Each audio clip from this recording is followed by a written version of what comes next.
ഇനി നമ്മുടെ പുതിയ സെക്ഷനിൽ നമ്മൾ ഡിസ്കസ് ചെയ്യാൻ പോകുന്ന topic electro chemical cell. New topic electro chemical cell. കഴിഞ്ഞ സെക്ഷനിൽ നമ്മൾ ഒരു ഡിവൈസിനെ കുറിച്ച് പഠിച്ചു, ഇലക്ട്രോലിറ്റിക് സെൽ. അവിടെ എന്തായിരുന്നു? ഇലക്ട്രിക്കൽ എനർജി ഉപയോഗിച്ചിട്ട് നമ്മൾ കെമിക്കൽ ചേഞ്ച് ഉണ്ടാക്കി, അല്ലെ? Electrical energy is converted into chemical energy.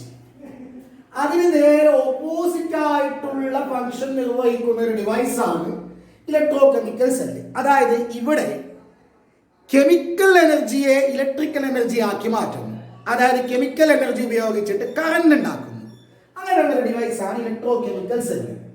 അതിന്റെ വേറൊരു പേരാണ് ഗാൽവനിക് സെല്ല്. എന്താണ്?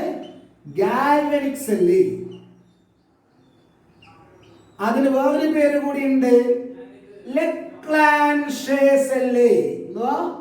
ലെക്ലാൻഷേ സെൽ.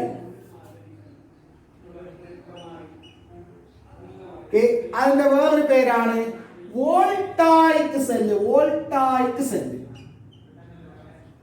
Voltaic cell. ഇതെല്ലാം ഒന്നാണ് സംഗതി. ഓക്കെ, അപ്പൊ എന്താണ് ഇവിടെ സംഭവിക്കുന്നത്? Electrical energy is prepared from chemical energy. Chemical energy is converted into electrical energy.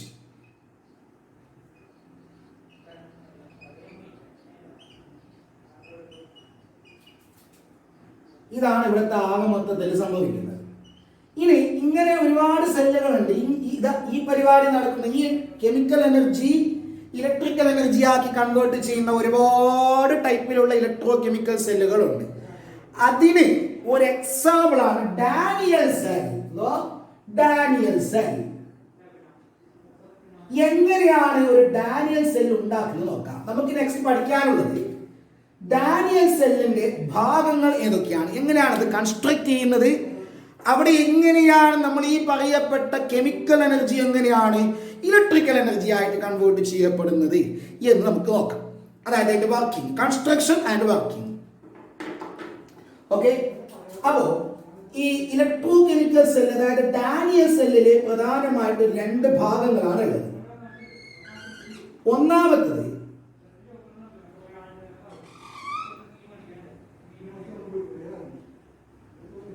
ഒരു ബീക്കറിൽ സിങ്ക് സൾഫേറ്റ് സൊല്യൂഷൻ എടുക്കുന്നു. ഞാൻ പറഞ്ഞ നന്നായിട്ട് കേൾക്കണം. ഇതാണ് സിങ്ക് സൾഫേറ്റ് സൊല്യൂഷൻ. വേറൊരു ബീക്കറിൽ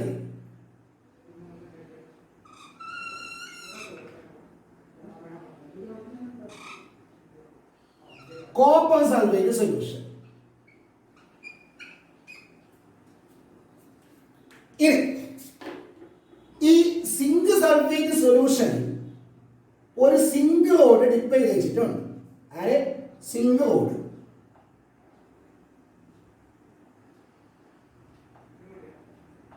zinc road.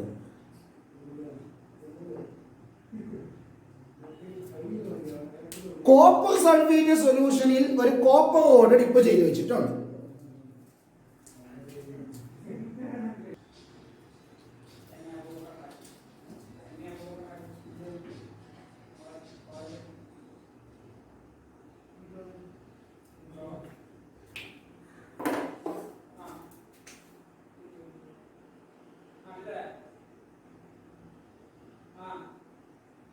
This is copper rod.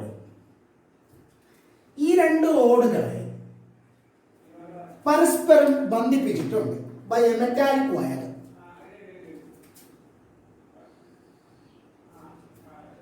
Okay, അപ്പൊ എന്താണ് zinc sulphate solution? A zinc rod is dipped in zinc sulfate solution. Copper rod is dipped in copper sulfate solution. Both the rods are connected by a metallic wire.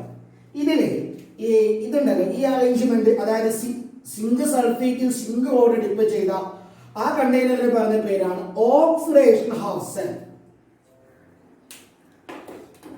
oxidation half cell. Oxidation half cell.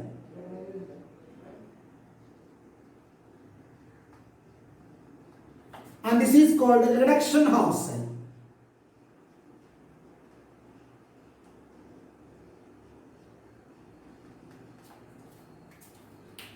So actually, a Daniell cell consisting of oxidation half cell and a reduction half cell.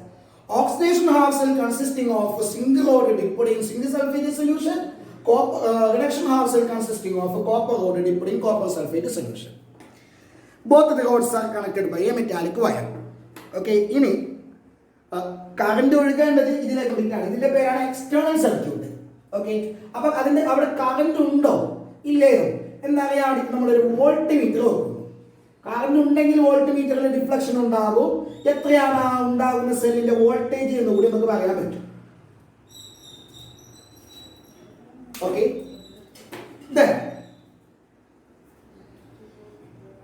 ഇനി പ്രധാനപ്പെട്ട ഒരു point പറയാം. When metal is in contact with its own electrolyte solution, it has a tendency to lose electron. ഒരു metal അതിന്റെ തന്നെ electrolyte സൊല്യൂഷനിൽ dip ചെയ്ത് വെച്ചിരിക്കുമ്പോൾ ഇലക്ട്രോൺ ലോസ് ചെയ്യാനുള്ള ടെൻഡൻസി കാണിക്കും. സിങ്ക് സൾഫേറ്റിൽ മുങ്ങിയിരിക്കുമ്പോൾ ഇലക്ട്രോൺ ലോസ് ചെയ്യും. കോപ്പർ സൾഫേറ്റിൽ മുങ്ങിയിരിക്കുമ്പോൾ ഇലക്ട്രോൺ ലോസ് ചെയ്യും. സിൽവർ നൈട്രേറ്റിൽ മുങ്ങിയിരിക്കുമ്പോൾ ഇലക്ട്രോൺ ലോസ് ചെയ്യും. ഓക്കെ, അയൺ സൾഫേറ്റിൽ ഫെറസ് സൾഫേറ്റിൽ മുങ്ങിയിരിക്കുമ്പോൾ ഇലക്ട്രോൺ ലോസ് ചെയ്യും. അപ്പൊ ഏത് മെറ്റലിനും അതിന്റെ തന്നെ ഇലക്ട്രോലൈറ്റ് സൊല്യൂഷനിൽ ഡിപ്പ് ചെയ്ത് വെച്ചിരിക്കുമ്പോൾ ഇലക്ട്രോൺ ലോസ് ചെയ്യാനുള്ള ടെൻഡൻസി കാണിക്കും. അങ്ങനെ നോക്കുമ്പോൾ ഇവിടെ സിങ്ക് സൾഫേറ്റിൽ മുങ്ങിയിരിക്കല്ലേനോ, അപ്പൊ സിങ്ക് ഇലക്ട്രോൺ ലോസ് ചെയ്യാനുള്ള ടെൻഡൻസി കാണിക്കും, ഇലക്ട്രോൺ ലോസ് ചെയ്യും. കോപ്പർ സൾഫേറ്റിലെല്ലാം മുങ്ങിയിട്ടുള്ളത്, അപ്പോൾ കോപ്പർ എന്തിനുള്ള ടെൻഡൻസി ഉണ്ട്? ഇലക്ട്രോൺ ലോസ് ചെയ്യാനുള്ള ടെൻഡൻസി ഉണ്ട്. പക്ഷേ രണ്ട് മെറ്റലുകൾ പരസ്പരം കോണ്ടാക്റ്റിൽ വന്നാൽ അവിടെ ഒരു മെറ്റൽ മാത്രമേ ഇലക്ട്രോൺ ലോസ് ചെയ്യുള്ളൂ, മറ്റേ ആൾക്ക് അപ്പോൾ ഇലക്ട്രോൺ ഗെയിൻ ചെയ്യാനുള്ള ടെൻഡൻസിയാണ് ഉണ്ടാകുന്നത്. കാരണം നമ്മൾ പറയും, ഓക്കെ, ഇവിടെ സിങ്കും കോപ്പറും ഇവിടെ കണക്ഷൻ ഇല്ല എന്ന് വിചാരിക്കുക. അപ്പൊ സിങ്ക് എന്താണെന്ന് വെച്ചാൽ ഇലക്ട്രോൺ ലോസ് ചെയ്യും, കോപ്പർ ഇലക്ട്രോൺ ലോസ് ചെയ്യും. അതേസമയം സിങ്കും കോപ്പറും പരസ്പരം കോണ്ടാക്റ്റിൽ വന്നു കഴിഞ്ഞാൽ പിന്നെ രണ്ടുപേരും ഇലക്ട്രോൺ ലോസ് ചെയ്യില്ല. കമ്പാരിറ്റീവ്ലി കോപ്പറിനേക്കാൾ ഇലക്ട്രോൺ ലോസ് ചെയ്യാനുള്ള ടെൻഡൻസി, അതായത് റിയാക്ടിവിറ്റി കൂടിയത് സിങ്കിനാണ്. അപ്പൊ സിങ്ക് ഇലക്ട്രോൺ ലോസ് ചെയ്യും, കോപ്പർ ഇലക്ട്രോൺ ഗെയിൻ ചെയ്യും. അത് മറന്നുകൂടാ. രണ്ട് മെറ്റലുകൾ പരസ്പരം കോണ്ടാക്റ്റിൽ വന്നാൽ റിയാക്ടിവിറ്റിയുടെ ബേസിൽ ആർക്കാണ് റിയാക്ടിവിറ്റി കൂടുതൽ അത് ഇലക്ട്രോൺ ലോസ് ചെയ്യും, മറ്റാൾ ഇലക്ട്രോൺ ഗെയിൻ ചെയ്യും. ഓക്കെ, ഇവിടെ സിങ്കിന് കോപ്പറിനേക്കാൾ റിയാക്ടിവിറ്റി കൂടിയത് കൊണ്ട് സിങ്ക് ഇലക്ട്രോൺ ലോസ് ചെയ്യുന്നു, കോപ്പർ ഇലക്ട്രോൺ ഗെയിൻ ചെയ്യും. ഓക്കെ അല്ലേ? അപ്പൊ പറയാം, കൂടുതലായിട്ട് പറയാം. ഇനി ഈ രണ്ട് സൊല്യൂഷനെയും പരസ്പരം ബന്ധിപ്പിച്ചുകൊണ്ടൊരു അറേഞ്ച്മെന്റ് ഉണ്ട്. അതിന്റെ പേരാണ് ഒരു ഇൻവേർട്ടഡ് ആയിട്ടുള്ള YouTube. And that arrangement is called salt bridging.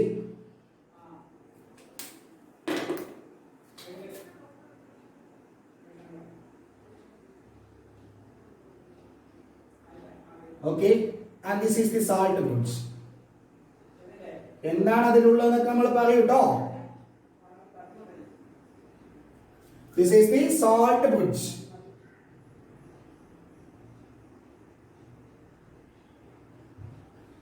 അപ്പൊ ഇത്രയാണ് ഇതിന്റെ കൺസ്ട്രക്ഷൻ. ഇനി എന്താണ് ഓരോന്നിനും സംഭവിക്കുന്നത്, അതായത് എങ്ങനെയാണ് ഇവിടെ കറന്റ് ഉണ്ടാവുന്നത് എന്ന് നമുക്ക് നോക്കാം. ആദ്യം ഈ ഓക്സിഡേഷൻ ഹാഫ് സെല്ല് കണ്ടോ, അവിടെ ഓക്സിഡേഷൻ ഹാഫ് സെല്ലിൽ എന്ത് സംഭവിക്കുന്ന പറഞ്ഞാല് സിങ്ക് സൾഫേറ്റിൽ മുങ്ങിയിരിക്കുന്ന സിങ്ക് ഉണ്ടല്ലോ, ആ സിങ്ക് ഇലക്ട്രോൺ ലോസ് ചെയ്യും. ഓരോ സിങ്ക് ആറ്റവും 2 ഇലക്ട്രോണുകൾ വീതം ലോസ് ചെയ്യും. അങ്ങനെ സിങ്ക് 2+ അയോണും 2 ഇലക്ട്രോണും ഉണ്ടാവും. അതില് സിങ്ക് 2+ അയോണുകൾ സൊല്യൂഷനിലേക്ക് വരും. ഇലക്ട്രോണുകൾ എക്സ്റ്റേണൽ സർക്യൂട്ട് വഴി 2 ഇലക്ട്രോണുകൾ ഈ വയർ വഴി ഇങ്ങോട്ട് വരും. ഓക്കെ, അപ്പൊ സിങ്ക് റോഡിൽ നിന്ന് കോപ്പർ റോഡിലേക്ക് ഇലക്ട്രോൺ ഫ്ലോ ചെയ്യും. അപ്പോൾ ഇവിടെ ഇങ്ങനെ വന്നിട്ട് കോപ്പർ റോഡിലേക്ക് വരുമ്പോൾ ഇവിടെ ആരുണ്ട്? കോപ്പർ സൾഫേറ്റ് സൊല്യൂഷൻ എന്ന് പറഞ്ഞാൽ ഇലക്ട്രോലൈറ്റ് ആണ്. അതെന്തായിട്ടുണ്ടാവും? അത് കോപ്പർ 2+ 2 ഇലക്ട്രോൺ SO2- സൊല്യൂഷനിലുണ്ട്.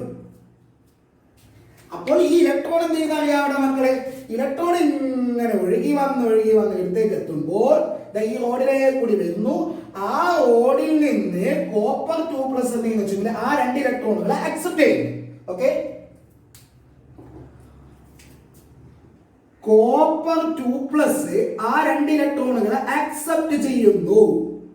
അങ്ങനെ കോപ്പർ ആറ്റമായിട്ട് മാറുന്നു, ഇവിടെ ഡെപ്പോസിറ്റ് ചെയ്യും. അപ്പൊ ആക്ച്വലി എന്താ സംഭവിച്ചത്? ഓക്സിഡേഷൻ ഹാഫ് സെല്ലിൽ സിങ്കിന് ഓക്സിഡേഷൻ സംഭവിച്ചു.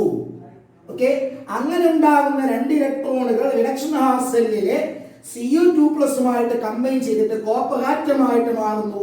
ദാറ്റ് മീൻസ് ഇവിടെ റിഡക്ഷൻ സംഭവിക്കുന്നു.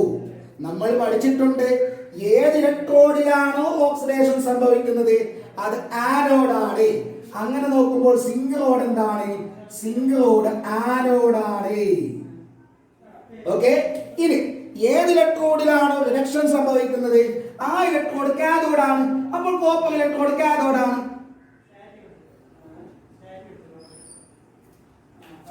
ഓക്കെ അല്ലേ?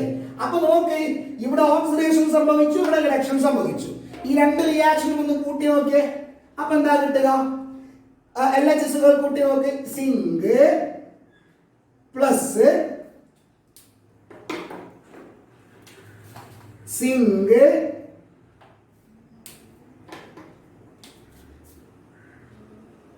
Plus Cu2+ plus 2 electron. അതല്ല LHSലുള്ളത്. ഇനി RHSകൾ കൂട്ട്. Zinc 2+ plus 2 electron plus Cu അല്ലെ? 2 ഇലക്ട്രോൺ ക്യാൻസൽഡ്. ബാക്കി എന്താണത്? Zinc Cu2+ plus gives zinc 2+ plus Cu. അതായത് സിങ്ക് ഇലക്ട്രോൺ ലോസ് ചെയ്തിട്ട് സിങ്ക് 2+ ആയി, which is oxidation. Copper 2+ electron gain ചെയ്തിട്ട് കോപ്പർ ആയി, which is reduction. അപ്പോൾ ഓക്സിഡേഷനും റിഡക്ഷനും ഒരുമിച്ച് സംഭവിച്ചു, which means ഇതൊരു റിഡോക്സ് റിയാക്ഷൻ ആണ് അല്ലേ? അപ്പോൾ ഇവിടെ കമ്പൈൻഡ് ആയിട്ട് നടന്നത് റിഡോക്സ് ആണ്. അതിന് ഓക്സിഡേഷൻ ഇവിടെ നടന്നു, റിഡക്ഷൻ ഇവിടെ നടന്നു. അതിന്റെ ഫലമായിട്ട് ഓക്സിഡേഷൻ ഹാഫ് സെല്ലിൽ നിന്ന് റിഡക്ഷൻ ഹാഫ് സെല്ലിലേക്ക് എക്സ്റ്റേണൽ സർക്യൂട്ട് വഴി ഇലക്ട്രോൺ ഫ്ലോ ചെയ്തു, ചാർജ് ഫ്ലോ ചെയ്തു. ചാർജിന്റെ ഫ്ലോ സംഭവിച്ചാൽ കറന്റ് ഉണ്ടായി. ദാറ്റ് മീൻസ് എക്സ്റ്റേണൽ സർക്യൂട്ടിൽ കറന്റ് ഉണ്ടായി. കറന്റിന്റെ ഡയറക്ഷൻ എങ്ങോട്ടാ? ഇലക്ട്രോൺ എങ്ങോട്ട് ഫ്ലോ ചെയ്യുന്നു? അതിന് ഓപ്പോസിറ്റ്. സോ കാഥോഡിൽ നിന്ന് ആനോഡിലോട്ട് കറന്റ് ഉണ്ടായി. ശരിയല്ലേ? So as a result of this redox reaction, there is a flow of current from cathode to anode. Okay, ഈ കറന്റ് എങ്ങനെയാ ഉണ്ടായത്? ഈ കെമിക്കൽ റിയാക്ഷൻ നടന്നിട്ടല്ലേ? That means chemical change സംഭവിച്ച് ഇലക്ട്രിക്കൽ എനർജി ഉണ്ടായി. കെമിക്കൽ എനർജി ഇലക്ട്രിക്കൽ എനർജി ആയിട്ട് മാറി. അപ്പൊ ഇങ്ങനെയാണ് ഡാനിയൽ സെല്ലിന്റെ കൺസ്ട്രക്ഷൻ ആൻഡ് വർക്കിംഗ്. ഓക്കെ, അപ്പോ അവിടെ ഒരു സംശയം, എന്തിനാണ് ഈ സാൾട്ട് ബ്രിഡ്ജ്? അതിനെക്കുറിച്ചൊന്നും നമ്മൾ പറഞ്ഞില്ലല്ലോ. ഇപ്പൊ ഇവിടെ ഓക്സിഡേഷൻ സംഭവിച്ചു, 2 ഇലക്ട്രോൺ ഉണ്ടായി. ആ ഇലക്ട്രോൺ അങ്ങോട്ട് കൊണ്ടുപോകാൻ വേണ്ടിയിട്ടാണ് എക്സ്റ്റേണൽ ഒരു മെറ്റാലിക് വയർ നമ്മൾ കണക്ട് ചെയ്തത്. ഓക്കെ, ഇവിടെ പിന്നെ എന്താ പറയാ, കോപ്പർ 2+ റിഡക്ഷൻ സംഭവിച്ചു, ഇതെല്ലാം പറഞ്ഞു. പിന്നെ എന്തിനാണ് ഈ സാധനം സാൾട്ട് ബ്രിഡ്ജ്? എന്തിനാണ്? What is it's function? Okay, അപ്പൊ നെക്സ്റ്റ് നമ്മൾ പറയാൻ പോകുന്നത് സാൾട്ട് ബ്രിഡ്ജ് എന്തിനാണ് എന്നുള്ളതാണ്. അപ്പൊ ആക്ച്വലി എന്താണ് salt bridge? What are its function? ഇതാണ് പരീക്ഷയ്ക്ക് ചോദിക്കുക. അപ്പൊ സാൾട്ട് ബ്രിഡ്ജ് എന്തെന്ന് പറഞ്ഞാൽ it is an inverted U shaped tube. Okay, അപ്പൊ അതിന്റെ ഉള്ളിൽ വെറുതെ ഒരു ട്യൂബ് ഇങ്ങനെ വെച്ചതല്ല, അതിന്റെ ഉള്ളിൽ ഒരു സാധനമുണ്ട്. ഓക്കെ, ഒരു സെമി സോളിഡ് പേസ്റ്റ് ഓഫ് ജെലാറ്റിന്റെ ഒരു സെമി സോളിഡ് പേസ്റ്റ് പ്ലസ് അതിന്റെ കൂടെ അതിന്റെ ഉള്ളിൽ ഒന്നെങ്കിൽ HNO3 അല്ലെങ്കിൽ ammonium nitrate, sorry NH4NO3, ammonium nitrate, KCl, KNO3 ഇങ്ങനെയുള്ള ഏതെങ്കിലും ഒരു ഇലക്ട്രോലൈറ്റ് ഫില്ല് ചെയ്യും. Okay, plus gelatin. ഇതിലേതെങ്കിലും ഒരു ഇലക്ട്രോലൈറ്റ് ഫില്ല് ചെയ്യും. ഇതിന്റെ പേരാണ് ഇനേർട്ട് ഇലക്ട്രോലൈറ്റ്. ഇനേർട്ട് ഇലക്ട്രോലൈറ്റ് എന്ന് പറഞ്ഞാൽ അവര് ഈ പറയപ്പെട്ട റിഡോക്സ് റിയാക്ഷനിൽ അവർ പങ്കെടുക്കൂല. അവർ റിഡോക്സ് റിയാക്ഷനിൽ പങ്കെടുക്കുന്നില്ല. അവർക്ക് വേറൊരു ഡ്യൂട്ടിയാണുള്ളത്. അപ്പൊ ജലാറ്റിന്റെ കൂടെ മിക്സ് ചെയ്യുന്നതെന്ന് വെച്ചെങ്കിൽ ഇങ്ങനെ ഇൻവേർട്ട് ആയിട്ട് വെച്ച് കഴിഞ്ഞാൽ ആ ലിക്വിഡ് ഇങ്ങനെ എന്താ പറയുക ഒഴുകി പോവാതിരിക്കാൻ വേണ്ടിയിട്ടാണ്. ഓക്കെ, അപ്പോ semi solid paste of gelatin plus any one of this inert electrolyte അതാണ് ഇവിടെ ഫില്ല് ചെയ്യുക. അപ്പൊ എന്തിനാണ് ഞാനിപ്പോ ഇവിടെ KCl ആണ് എടുത്തത് വിചാരിക്കും. എന്തിനാണ് അത് ഫില്ല് ചെയ്യുന്നത് നോക്കോ. അതിന് ഇത് ഈ യൂട്യൂബ് ഇല്ല എന്ന് വിചാരിക്കുക. അതായത് നമ്മുടെ സാൾട്ട് ബ്രിഡ്ജ് അവിടെ ഇല്ല എന്ന് വിചാരിക്കുക. സപ്പോസ് സാൾട്ട് ബ്രിഡ്ജ് അവിടെ ഇല്ല, നമ്മുടെ സാൾട്ട് ബ്രിഡ്ജ് അവിടെ കണക്ട് ചെയ്തിട്ടില്ല എന്ന് വിചാരിക്കുക. അപ്പൊ എന്താവുക അറിയോ? ഓക്കെ, സിങ്ക് 2+ നേരെ ശ്രദ്ധിക്കണം. സിങ്ക് 2+, അതായത് ഓക്സിഡേഷൻ ഹാഫ് സെല്ലിലെ ഓക്സിഡേഷൻ നടന്നിട്ട് രണ്ട് സാധനങ്ങളുണ്ട്. അതുണ്ട്, ഒന്ന് സിങ്ക് 2+, മറ്റത് 2 ഇലക്ട്രോൺ. ഇലക്ട്രോൺ എക്സ്റ്റേണൽ സർക്യൂട്ടിന് കൂടിയിട്ട് അങ്ങോട്ട് ഫ്ലോ ചെയ്യും. ഉണ്ടാകുന്ന സിങ്ക് 2+ ഉണ്ടല്ലോ, അത് സൊല്യൂഷനിലേക്ക് വരുന്നത് സൊല്യൂഷൻ ഓൾറെഡി ആരുണ്ട്? ZnSO4 ഇല്ലേ? ZnSO4 എന്തായിട്ട് മാറുന്നുണ്ട്?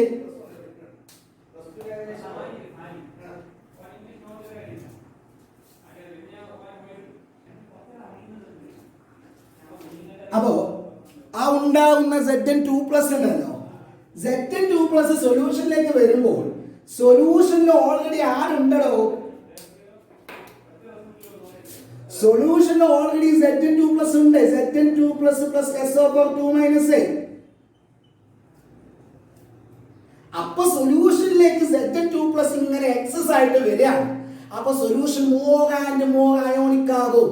നേരത്തെ ഈ ഓക്സിഡേഷൻ ഹാഫ് സെല്ലിലെ ഓക്സിഡേഷൻ നടക്കുന്നതിന് മുമ്പേ സൊല്യൂഷനിൽ Zn2+ന്റെയും SO4 2-ന്റെയും എണ്ണം ഈക്വൽ ആണ്. പോസിറ്റീവിന്റെയും നെഗറ്റീവിന്റെയും എണ്ണം ഈക്വൽ ആണ്. അതുകൊണ്ട് സൊല്യൂഷൻ ന്യൂട്രൽ ആണ്. പക്ഷേ ഓക്സിഡേഷൻ ഹാഫ് സെല്ലിൽ സിങ്കിന് ഓക്സിഡേഷൻ സംഭവിക്കുന്നതിന്റെ ഫലമായിട്ടുണ്ടാകുന്ന Zn2+ കൂടുതലായിട്ട് സൊല്യൂഷനിലേക്ക് വരുമ്പോൾ സൊല്യൂഷനിൽ കൂടുതലായിട്ട് പോസിറ്റീവ് ചാർജ് അക്യുമുലേറ്റ് ചെയ്യും. ദാറ്റ് മീൻസ് സൊല്യൂഷന്റെ ന്യൂട്രാലിറ്റി ലോസ് ചെയ്യും. അത് ന്യൂട്രൽ അല്ലാതായിട്ട് മാറും. അതേപോലെ ഇവിടെ ഉണ്ടാകുന്ന ഇലക്ട്രോൺ ഇങ്ങോട്ട് വന്നാൽ സൊല്യൂഷനിലെ കോപ്പർ 2+ കൺസ്യൂം ചെയ്തുകൊണ്ടിരിക്കും. അതിന്റെ ഫലമായിട്ട് SO4 2-ന്റെ അളവ് Cu2+നെ കമ്പയർ ചെയ്യുമ്പോൾ കൂടും. അപ്പൊ സൊല്യൂഷൻ ഇവിടെ നെഗറ്റീവ് ആവും, അവിടെ പോസിറ്റീവ് ആവും. അപ്പൊ എന്ത് സംഭവിക്കും? ഇവിടെ പോസിറ്റീവ് ചാർജ് കൂടുതലായിട്ട് അക്യുമുലേറ്റ് ചെയ്യുമ്പോൾ ഉണ്ടാകുന്ന ഇലക്ട്രോൺ അങ്ങോട്ട് പോവാൻ വിമുഖത കാണിക്കും. കാരണം ഓൾറെഡി ഇവിടെ ഒരുപാട് പോസിറ്റീവ് ഉണ്ടാകുമ്പോൾ, എക്സസീവായിട്ട് പോസിറ്റീവ് ഉണ്ടാകുമ്പോൾ ഇലക്ട്രോൺ ഇങ്ങോട്ട് വരണം ആവശ്യമില്ലല്ലോ.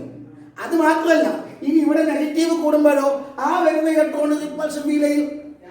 എന്ന് പറഞ്ഞാൽ എക്സ്റ്റേണൽ സർക്യൂട്ടിൽ ഒരുപാട് സമയത്തേക്ക് ഇലക്ട്രോണിന്റെ ഫ്ലോ നടക്കൂല. ആദ്യം കുറച്ച് സമയത്തേക്ക് മാത്രം, കുറച്ച് കഴിയുമ്പോൾ ഇലക്ട്രോണിന്റെ ഫ്ലോ സ്റ്റോപ്പ് ആവും. എന്തുകൊണ്ട് ഇത് സംഭവിച്ചു? ഇതിന്റെ ന്യൂട്രാലിറ്റി ലോസ് ചെയ്യുന്നത് കൊണ്ട്.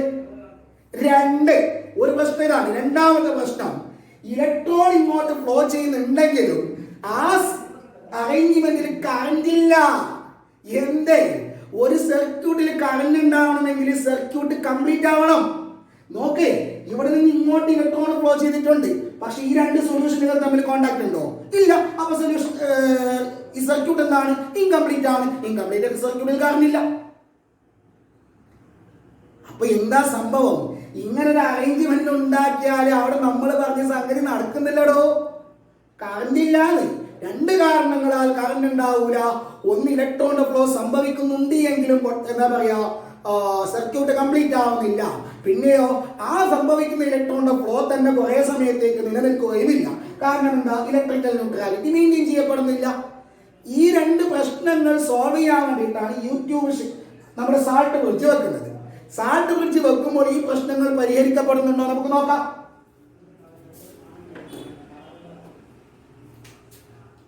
നോക്കിക്കോ, നമ്മുടെ യൂട്യൂബ് വെച്ചു, നമ്മുടെ സാൾട്ട് ബ്രിഡ്ജ് വെച്ചു. ഓക്കെ, ഇപ്പൊ എന്താകുന്ന അറിയോ? ഇനി ഇതിന്റെ ഉള്ളിൽ ആരുണ്ട് മക്കളെ? KCl ഉണ്ട്. KCl means K plus Cl minus. അപ്പൊ എന്താണെന്ന് അറിയോ, ഇവിടെ നെഗറ്റീവ് ചാർജ് എക്സസീവ് ആയിട്ടില്ലേ, അപ്പൊ എന്താണെന്ന് വെച്ചാൽ KCl K പ്ലസ് ഇങ്ങോട്ട് ഒഴുകും, ട്യൂബിന്റെ ഉള്ളിലേക്ക് കൊടുത്ത് ഇങ്ങോട്ട് ഒഴുകും. എന്നിട്ടോ K പ്ലസ് ഇങ്ങോട്ട് ഫ്ലോ ചെയ്യുമ്പോൾ K പ്ലസ് ഇങ്ങോട്ട് ഫ്ലോ ചെയ്തിട്ട് ഇവിടെ വന്നിട്ട് അവിടെയുള്ള SO4 2- കമ്പൈൻ ചെയ്യുന്നു. അങ്ങനെ എക്സസീവ് ആയിട്ടുള്ള നെഗറ്റീവ് ചാർജിനെ ന്യൂട്രലൈസ് ചെയ്യുന്നു. അവിടെ നെഗറ്റീവ് ചാർജിലെ കൂടുതൽ. അപ്പൊ കുറെ സമയം കഴിയുമ്പോൾ സൊല്യൂഷൻ വീണ്ടും ന്യൂട്രൽ ആകും. അതേപോലെ തന്നെ Cl- ഇങ്ങോട്ട് ഫ്ലോ ചെയ്തിട്ട് ഇവിടെ എക്സസീവ് ആയിട്ടുള്ള Zn2+ ന്യൂട്രലൈസ് ചെയ്യും. എന്ന് പറഞ്ഞാല് ഇങ്ങനെ ഒരു സാൾട്ട് പിടിച്ച് വെക്കുമ്പോൾ ഒരു പ്രശ്നം സോൾവ് ചെയ്യപ്പെട്ടു. എന്ത്? രണ്ട് സൊല്യൂഷനുകളുടെയും ഇലക്ട്രിക്കൽ ന്യൂട്രാലിറ്റി മെയിൻറ്റെയിൻ ചെയ്യപ്പെട്ടു. ഇനി അടുത്തത് ഇവിടെ നോക്ക്, ഇലക്ട്രോൺ ഇങ്ങോട്ട് ഒഴുകുന്നത് കാരണം ഇങ്ങോട്ടൊരു കറന്റ് ഉണ്ടായി. ഇനി എന്ത് വേണം? ഇവിടെ സർക്യൂട്ട് കംപ്ലീറ്റ് ആവും അല്ലെ? സർക്യൂട്ട് കംപ്ലീറ്റ് ആവുക എന്ന് പറഞ്ഞാൽ ചാർജിന്റെ ഫ്ലോ കണ്ടിന്യൂസ് ആയിട്ട് നടക്കണമെന്ന്. ഒരു സർക്യൂട്ട് കംപ്ലീറ്റ് ആയി എന്ന് പറഞ്ഞാൽ ചാർജ് ഇങ്ങനെ ഫ്ലോ ചെയ്തുകൊണ്ടിരിക്കണം, അപ്പോഴേ കറന്റ് ഉണ്ടാവുള്ളൂ അല്ലെ? അപ്പൊ ഇവിടെ എന്താണ്, വീണ്ടും ഇങ്ങോട്ട് ചാർജ് ഫ്ലോ ചെയ്യുന്നുണ്ട്, പക്ഷെ വീണ്ടും ഇങ്ങോട്ടില്ല. നോക്കുക, ഇവിടെ നിന്ന് ഇങ്ങോട്ട് ഇലക്ട്രോൺ ഒഴുകുന്നുണ്ട്, പക്ഷെ വീണ്ടും ഇങ്ങോട്ടുണ്ടെന്ന് ഒഴുകിയിട്ടുണ്ടായിരുന്നു നേരത്തെ ഇല്ല. പക്ഷെ ഇപ്പോഴോ സാൾട്ട് പിടിച്ച് വെക്കുമ്പോഴോ K+ ഇങ്ങോട്ട് ഒഴുകിയില്ലേ, Cl- ഇങ്ങോട്ട് ഒഴുകിയില്ലേ. Cl- നെഗറ്റീവ് ചാർജ് അല്ലേ? നെഗറ്റീവ് ചാർജ് ഒഴുകുന്നതിന്റെ ഓപ്പോസിറ്റ് ആണ് കറണ്ട്. Cl- ഇങ്ങോട്ട് ഒഴുകിയാൽ കറണ്ട് ഇങ്ങോട്ട്. നോക്കേ, അപ്പൊ എക്സ്റ്റേണൽ സർക്യൂട്ടില് എക്സ്റ്റേണൽ സർക്യൂട്ടില് കാഥോഡിൽ നിന്ന് ആനോഡിലേക്ക് കറണ്ട് വന്നു.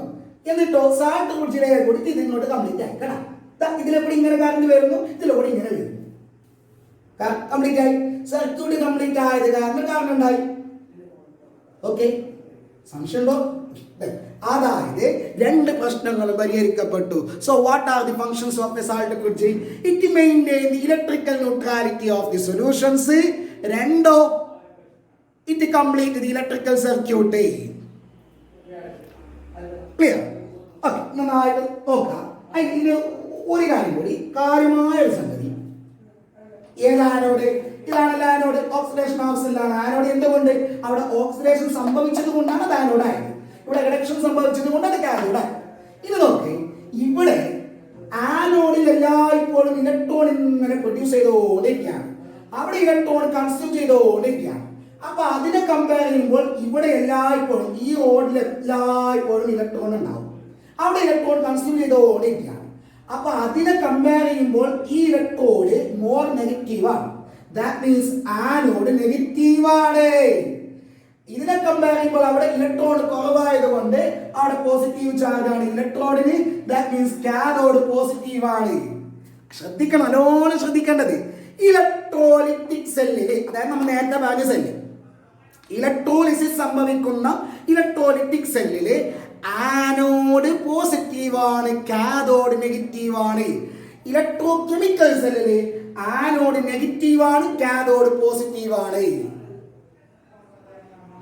ഓക്കെ, ഈ നന്നായിട്ട് ശ്രദ്ധിച്ച് മനസ്സിലാക്കിയേ.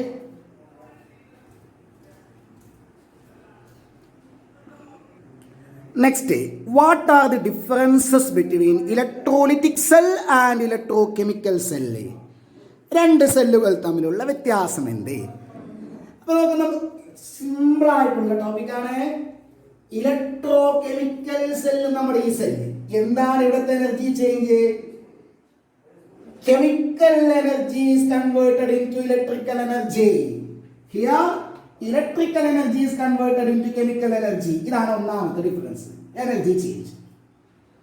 ഇനി നിങ്ങൾ പറയാം, ഇവിടെ നമ്മൾ ഇത്രയും അറേഞ്ച്മെന്റ് ഉണ്ടാക്കിയാൽ പിന്നെ അവിടെ കറണ്ട് ഉണ്ടായിക്കോളും, നമ്മളൊന്നും ചെയ്യണ്ട. ഓക്സിഡേഷൻ ഹാഫ് സെല്ലും റിഡക്ഷൻ ഹാഫ് സെല്ലും ഉണ്ടാക്കിയിട്ട് മെറ്റലുകളെ പരസ്പരം കമ്പൈൻ ചെയ്തിട്ട് അവിടെ ഒരു സാൾട്ട് പിടിച്ച് കണക്ട് ചെയ്ത് കൊടുത്താൽ പിന്നെ കറണ്ട് ഉണ്ടായിക്കോളും, നമ്മൾ പിന്നെ ഒന്നും ചെയ്യണ്ട.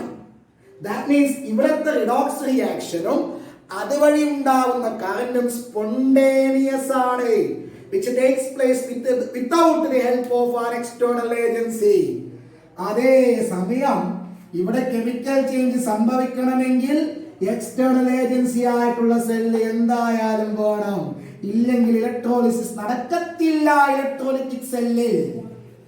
So here the process is spontaneous. Here the process takes place with the help of an external agency, which means here the redox reaction is non-spontaneous. Okay? അപ്പോൾ ഒന്നാമത്തത് മനസ്സിലായി, രണ്ടാമത്തെ മനസ്സിലായി. ഇനി ഇവിടെ കണ്ട, ഇവിടെ ഇലക്ട്രോഡുകൾ രണ്ടെണ്ണം വേറെ വേറെ കണ്ടെയ്നറിലാണ് വെച്ചിട്ടുള്ളത്. ഇവിടെ 2 ഇലക്ട്രോഡുകളും ഒരേ കണ്ടെയ്നറിലാണ് വെച്ചിട്ടുള്ളത്. മൂന്നാമത്തെ ഡിഫറൻസ്. ഇനി നാലാമത്തത്, ഇവിടെ ആനോഡ് നെഗറ്റീവാണ്, കാഥോഡ് പോസിറ്റീവാണ്. ഇവിടെ ആനോഡ് പോസിറ്റീവാണ്, കാഥോഡ് നെഗറ്റീവാണ്. Okay, next.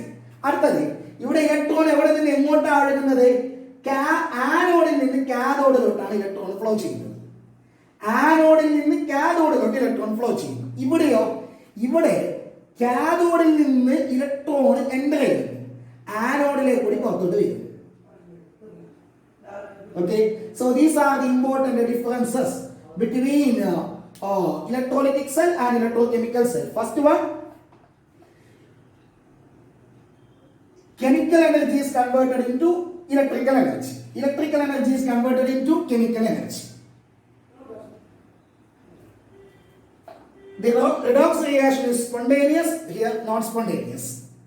Both the electrodes are dipped, electrodes are dipped in different container. Both the electrodes are dipped in the same vessel.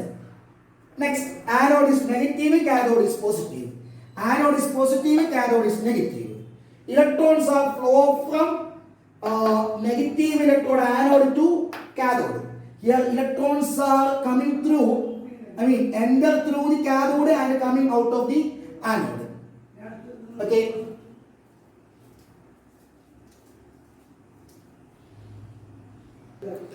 അടുത്തത്, എങ്ങനെ ഒരു ഇലക്ട്രോ കെമിക്കൽ സെല്ലിനെ റെപ്രസെന്റ് ചെയ്യാം? ഇലക്ട്രോ കെമിക്കൽ സെല്ല് എന്ന് പറഞ്ഞാൽ ഓക്സിഡേഷൻ ഹാഫ് സെല്ലും reduction half സെല്ലും ചേർന്നതല്ലേ? നമുക്കെപ്പോഴും ഇങ്ങനെ വരച്ചുകൊണ്ടിരിക്കാൻ പറ്റുമോ? 2 കണ്ടെയ്നർ, ഓക്സിഡേഷൻ ഹാഫ് സെല്ലിൽ എന്താ പറയുക, സൊല്യൂഷൻ, ഇലക്ട്രോഡ്, അതിനെ കമ്പൈൻ ചെയ്തുകൊണ്ട് മെറ്റാലിക് വയർ, സാൾട്ട് ബ്രിഡ്ജ്, എപ്പോഴും വരച്ചുകൊണ്ടിരിക്കുന്നത് പ്രയാസമാണ്. വരച്ച് റെപ്രസെന്റ് ചെയ്യുക എന്ന് പറഞ്ഞാൽ ബുദ്ധിമുട്ടാണ്. അപ്പോൾ വളരെ സിമ്പിളായിട്ട് ഒരു ഇലക്ട്രോ കെമിക്കൽ സെല്ലിനെ റെപ്രസെൻ്റ് ചെയ്യണം. അത് കണ്ടാൽ ഇന്നതൊക്കെയാണ് ഇന്ന ഹാഫ് സെല്ലിലുള്ളത് എന്ന് പെട്ടെന്ന് മനസ്സിലാവണം. ഇന്നതാണ് ആനോഡ്, ഇന്നതാണ് കാഥോഡ്, ഇന്നതിലാണ് ഓക്സിഡേഷൻ സംഭവിക്കുന്നത്, ഇന്നതിലാണ് റിഡക്ഷൻ സംഭവിക്കുന്നത്, ഇന്ന ഇലക്ട്രോഡിൽ നിന്ന് ഇന്ന ഇലക്ട്രോഡിലേക്കാണ് ഇലക്ട്രോണുകൾ ഫ്ലോ ചെയ്യുന്നത്, ഇന്ന ഇലക്ട്രോഡിൽ നിന്ന് ഇന്ന ഇലക്ട്രോഡിലേക്കാണ് കറണ്ട് ഫ്ലോ ചെയ്യുന്നത് എന്നൊക്കെ പെട്ടെന്ന് മനസ്സിലാവുന്ന രീതിയിൽ ഒരു സിമ്പിളായിട്ടുള്ളൊരു റെപ്രസെൻറ്റേഷൻ നമുക്ക് ആവശ്യമാണ്. അപ്പോൾ അത് എങ്ങനെയാണ് ആ റെപ്രസെൻറ്റേഷൻ നടത്തുന്നത് നമുക്ക് നോക്കാം. അപ്പോൾ ഈ റെപ്രസെന്റേഷൻ നടത്തുന്ന ആ രീതി വളരെ സിമ്പിൾ ആയിട്ടുള്ള ഒരു മെത്തേഡാണ് നമ്മളിവിടെ അവതരിപ്പിക്കുന്നത്. അതിന് കുറച്ച് പോയിന്റുകൾ നിങ്ങൾ ഓർമ്മിച്ചു വെക്കാം. ഒന്ന്, ഒരു ഇലക്ട്രോ കെമിക്കൽ സെല്ല് റെപ്രസെന്റ് ചെയ്യുമ്പോൾ ഓക്സിഡേഷൻ ഹാഫ് സെല്ലിനെയും റെപ്രസെന്റ് ചെയ്യണം, റിഡക്ഷൻ ഹാഫ് സെല്ലിനെയും റെപ്രസെന്റ് ചെയ്യണം. ഇവിടെ എന്ത് ചെയ്യണമെന്ന് അറിയാവോ? ഓക്സിഡേഷൻ ഹാഫ് സെല്ലിനെ എപ്പോഴും ലെഫ്റ്റ് സൈഡിൽ റെപ്രസെന്റ് ചെയ്യണം. ഓക്സിഡേഷൻ ഹാഫ് സെല്ല് ലെഫ്റ്റിൽ. ഓക്കെ, ഞാൻ ഓരോ പോയിന്റ് ആയിട്ട് പറയാണ്. ഓക്സിഡേഷൻ ഹാഫ് സെല്ല് ലെഫ്റ്റിൽ, അത് കഴിഞ്ഞിട്ട് റിഡക്ഷൻ ഹാഫ് സെല്ല് റൈറ്റിൽ. എങ്ങനെ റെപ്രസെന്റ് ചെയ്യുന്നത് ഞാൻ പറഞ്ഞിട്ടില്ല. റെപ്രസെന്റ് ചെയ്യുമ്പോൾ ഓക്സിഡേഷൻ ഹാഫ് സെല്ല് ലെഫ്റ്റിലായിരിക്കണം, അല്ലെങ്കിൽ എഴുതണം റിഡക്ഷൻ ഹാഫ് സെല്ല് റൈറ്റിലേക്കണം. ഇതെങ്ങനെയാണ്? അപ്പോൾ ഓരോ ഹാഫ് സെല്ലും റെപ്രസെന്റ് ചെയ്യുന്നത് നോക്കാം. ഓക്സിഡേഷൻ ഹാഫ് സെല്ലിൽ ആരൊക്കെയാണ് ഉള്ളത്? ഒരു ഇലക്ട്രോലൈറ്റ് സൊല്യൂഷനും അതിൽ ഡിപ്പ് ചെയ്തിട്ടുള്ള മെറ്റൽ അല്ലെ? അപ്പൊ ഇതിൽ ഈ 2 എണ്ണത്തിന് റെപ്രസെന്റ് ചെയ്താൽ മതി, മെറ്റലിനെയും സൊല്യൂഷനെയും റെപ്രസെന്റ് ചെയ്താൽ മതി.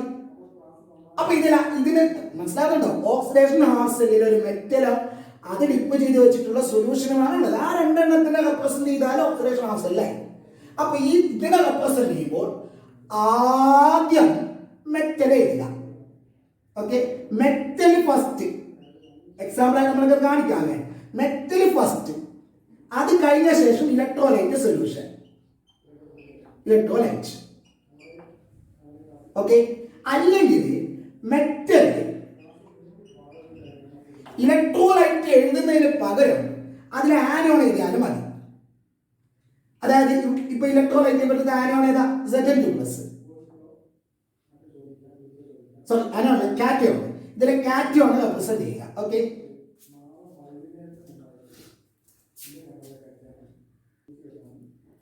അതായത് മെറ്റല് അതിന്റെ അയോൺ, മെറ്റലിന്റെ അയോൺ.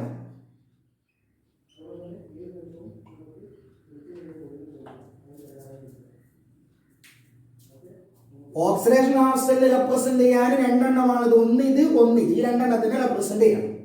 അപ്പോൾ ആദ്യം മെറ്റൽ എഴുതുക, പിന്നെ ഇലക്ട്രോലൈറ്റ് സൊല്യൂഷൻ എഴുതുക. അല്ലെങ്കിൽ മെറ്റല് ഇലക്ട്രോലൈറ്റ് സൊല്യൂഷൻ എഴുതുന്നതിന് പകരം അതിൽ അയോൺ എഴുതിയാൽ മതി. ഏത് അയോൺ? മെറ്റലിന്റെ അയോൺ. ഇനി ഈ രണ്ടെണ്ണത്തിനെ സെപ്പറേറ്റ് ചെയ്തുകൊണ്ട് ഒന്നെങ്കിൽ ഒരു വെർട്ടിക്കൽ, സിംഗിൾ വെർട്ടിക്കൽ ലൈൻ, അല്ലെങ്കിൽ ഒരു സെമി കോളൻ. ഓക്കെ, ഇപ്പൊ അങ്ങോട്ട് ഇങ്ങോട്ടായാലും പ്രശ്നം. ഇതെങ്ങനെ എഴുതണം? Metal semi colon electrolyte. അത് ഇങ്ങനെ മനസ്സിലായിക്കോട്ടെ. ഇങ്ങനെ എഴുതിയാൽ വെർട്ടിക്കൽ ലൈനും ഇങ്ങനെ എഴുതിയാൽ സെമി കോളൻ, അങ്ങനല്ല. ഏതെങ്കിലും ഒന്ന് എഴുതാൽ മതി. Okay, metal ion. അതായത് ഓക്സിഡേഷൻ ഹാഫ് സെല്ല് റെപ്രസെന്റ് ചെയ്യാനുള്ള 4 രീതിയാണ്. ഇതിലേതൊന്നും നിങ്ങൾക്ക് എടുക്കാം. ഇതേപോലെ next reduction half cell. Reduction half cell represent ചെയ്യുമ്പോൾ ആദ്യം ഇലക്ട്രോലൈറ്റ് എഴുതണം. ആദ്യം ഇലക്ട്രോലൈറ്റ്, അത് കഴിഞ്ഞിട്ടാണ് എന്ത്? ആദ്യം ഇലക്ട്രോലൈറ്റ്, ദെൻ ഇലക്ട്രോഡ്. ഓക്കെ, അല്ലെങ്കിൽ ഇലക്ട്രോലൈറ്റിന് പകരം മെറ്റൽ അയോൺ എഴുതിയാൽ മതി. അതിൽ കാറ്റയോൺ. Okay, electrode. എന്നിട്ട് ഇതിനെ സെപ്പറേറ്റ് ചെയ്തുകൊണ്ട് ഒരു vertical line, single vertical line, അല്ലെങ്കിൽ ഒരു സെമി കോളൻ. അങ്ങനെ എഴുതാം. Metal ion, semicolon, electrode.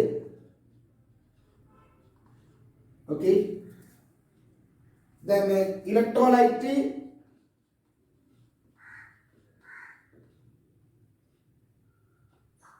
Electrode. ഇതിലേത് മെത്തേഡാണ് ഉപയോഗിക്കുക. അതായത് ഇലക്ട്രോലൈറ്റിനെയും ഇലക്ട്രോഡിനെയും സെപ്പറേറ്റ് ചെയ്തുകൊണ്ട് ഒന്നെങ്കിൽ വെർട്ടിക്കൽ ലൈന്, അല്ലെങ്കിൽ സെമി കോളൻ.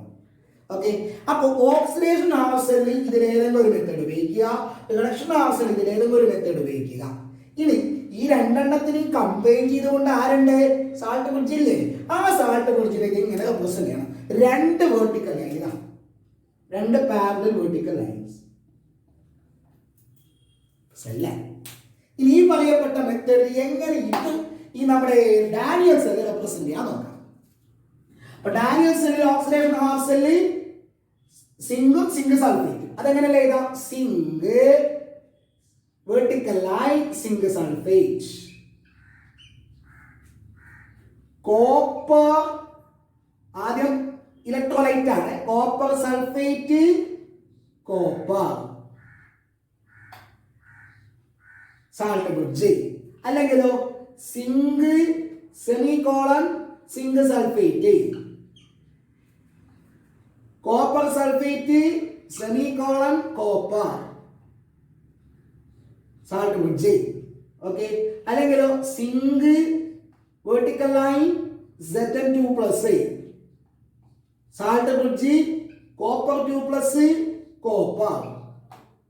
അല്ലെങ്കിലോ zinc semicolon zinc 2+, then copper 2+ semicolon copper. ഇതിലേതാണ് ഉപയോഗിക്കും. ഒന്നുകൂടി ഒരു ചെറിയൊരു ടച്ചപ്പ് എന്ന് വെച്ചെങ്കിൽ ഇലക്ട്രോലൈറ്റ് സൊല്യൂഷൻ ഇല്ലേ, അല്ലെങ്കിൽ മെറ്റൽ അയോൺ, ഇത് എഴുതിയിട്ട് അതിന്റെ ബ്രാക്കറ്റിലേക്ക് കോൺസെൻട്രേഷൻ എഴുതണം. ഓക്കെ, അപ്പൊ എല്ലാം ക്ലിയർ ആവും നമുക്ക്. ഇതിന്റെ കോൺസെൻട്രേഷൻ C1, ഇതിന്റെ കോൺസെൻട്രേഷൻ C2. രണ്ടും ഒന്ന് തന്നെ കുഴപ്പമൊന്നുമില്ല. ഓക്കെ, C1 C2, ഇതിന്റെ കോൺസെൻട്രേഷൻ C1 C2. ഇലക്ട്രോലൈറ്റിന്റെ കോൺസെൻട്രേഷൻ എന്താണോ അത് തന്നെയായിരിക്കും അതിലെ കാറ്റയോൺ. Okay, C1 C2. ഇങ്ങനെയാണ് സെല്ല് റെപ്രസെന്റ് ചെയ്യുന്നത്. സംശയമില്ലല്ലോ. അപ്പോ ഇത് കണ്ട ഉടനെ മനസ്സിലാക്കുക. ഇങ്ങനെ ഒരു റെപ്രസെന്റേഷൻ കണ്ടാൽ ഇത് ഓക്സിഡേഷൻ ഹൗസ് സെല്ലാണ്, ഇത് റിഡക്ഷൻ ഹൗസ് സെല്ലാണ്. ഇതാണ് ആനോഡ്, ഇതാണ് കാഥോഡ്. ഇതാണ് ഓക്സിഡേഷൻ ഹൗസ് സെല്ലിലെ ഇലക്ട്രോലൈറ്റ് സൊല്യൂഷൻ, ഇതാണ് റിഡക്ഷൻ ഹൗസ് സെല്ലിലെ ഇലക്ട്രോലൈറ്റ് സൊല്യൂഷൻ. ഇതിന്റെ കോൺസെൻട്രേഷൻ ആണ്, ഇതിന്റെ കോൺസെൻട്രേഷൻ ആണ് ഇത്. ഇലക്ട്രോൺ ഫ്ലോ ചെയ്യുന്നത് സിങ്കിൽ നിന്ന് കോപ്പറിലേക്കാണ്. സിങ്കിലാണ് ഓക്സിഡേഷൻ സംഭവിക്കുന്നത്, കോപ്പറിലാണ് റിഡക്ഷൻ സംഭവിക്കുന്നത്. എല്ലാം നോക്കിയുമ്പോൾ മനസ്സിലാവും. ഓക്കെ.